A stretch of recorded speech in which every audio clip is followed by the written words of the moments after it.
மனுஷனால எவ்வளவு செய்ய முடியுமோ உங்களால செய்ய முடியும்னு சொல்ல மாட்டேன். மனுஷன் செய்ய முடியாத உங்களால் செய்ய முடியும்.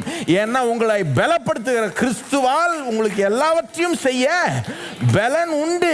மனுஷனுக்கு இவ்வளவுதான் செய்ய முடியும். அதனால என்ன, நாம அசாத்தியத்தையே சாத்தியமாக்க முடியும். ஏன்னா இயேசு நம்மளை பலப்படுத்தி கொண்டிருக்கிறார். உயிர் தெழுந்த இயேசு நம்மளை பலப்படுத்திக்கிட்டு இருக்கிறார். என்னங்க புரியுதாங்க நான் சொல்றது? எவ்வளவு பெரிய வித்தியாசம். இவர் கடவுளா இல்லைன்னா சரி உங்களுக்கு முடிஞ்ச அளவுக்கு செஞ்சுக்கோங்கன்னு நான் சொல்றேன். ஆனால் கடவுளாக இருந்தா செய்ய முடியாதுன்ற பேச்சுக்கு இடமே கிடையாது. இல்லைங்க நம்ம மனிதர்களுங்க தாங்க இவ்வளோதாங்க.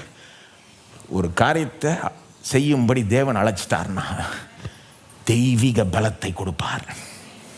மனிதர்களால் செய்ய முடியாதத ஒரு மனுஷனை செய்ய வைப்பார். என்னை பலப்படுத்துகிற கிறிஸ்துவனால் எனக்கு எல்லாவற்றையும் செய்ய பலன் உண்டு. அது எவ்வளோ பெரிய கஷ்டமாக இருந்தா என்ன, இயேசுவே இருக்கிறப்போ, உயிர் தெழுந்த கடவுளாகி இயேசு என்னோட இருக்கிறப்போ எனக்கு எல்லாவற்றையும், இது வேற லெவலுங்க. இது எந்த லெவலில் நீங்கள் இருக்க விரும்புகிறீங்க, என்ன நம்புறீங்க, நீங்கள் இயேசு குறித்து என்ன நம்புறீங்களோ உங்கள் வாழ்க்கை அப்படிதாங்க நிர்ணயிக்கப்படும். இது ரொம்ப ப்ராக்டிக்கல் பாருங்க. இது இயேசுவை எப்போவுமே ஃபோக்கஸ் பண்ணுறப்போ அது ரொம்ப ப்ராக்டிக்கலாக நமக்கு முடிஞ்சிடும். நமக்கு ரொம்ப பெரிய பயன் அதில் எப்போவுமே இருக்கும். பாருங்க, இயேசுவை பார்க்க பார்க்க கவனிக்க கவனிக்க அவர் எவ்வளோ பெரியவன்றதை பார்க்க பார்க்க நீங்கள் தான் பயனடைவீங்க.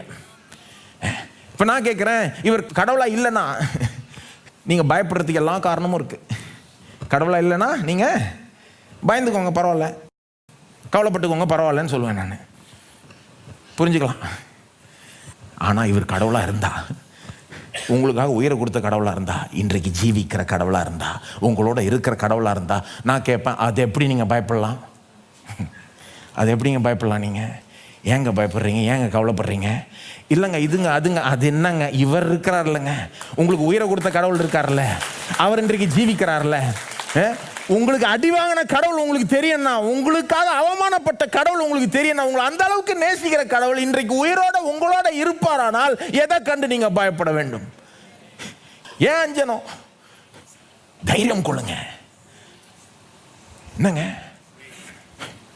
வேர்ல்ட் ஆஃப் டிஃபரன்ஸ், அவர் கடவுளா இல்லையா என்ற விஷயத்துல தான் எல்லாமே இருக்கு. அதனால தான் இதுல கரெக்டா இருக்கணும், தெளிவா இருக்கணும். அவர் கடவுள்ன்றதை நீங்கள் அப்படியே தெளிவாக பார்த்துட்டீங்கன்னா, அதை உறுதியாக பற்றி கொண்டீங்கன்னா, அதை கரெக்டாக நம்பினீங்கன்னா, நீங்கள் செய்ய முடியாததுன்னு ஒன்றுமே கிடையாதுங்க. போக முடியாத தூரம்னு எதுவுமே கிடையாது. மற்றவர்களோட கம்பேர் பண்ணிக்கிட்டு இருக்காதீங்க. இவர் வேற லெவல், இவரை நோக்கி பாருங்கள், இவர் எங்கேயோ கொண்டு போயிடுவார் உங்களை.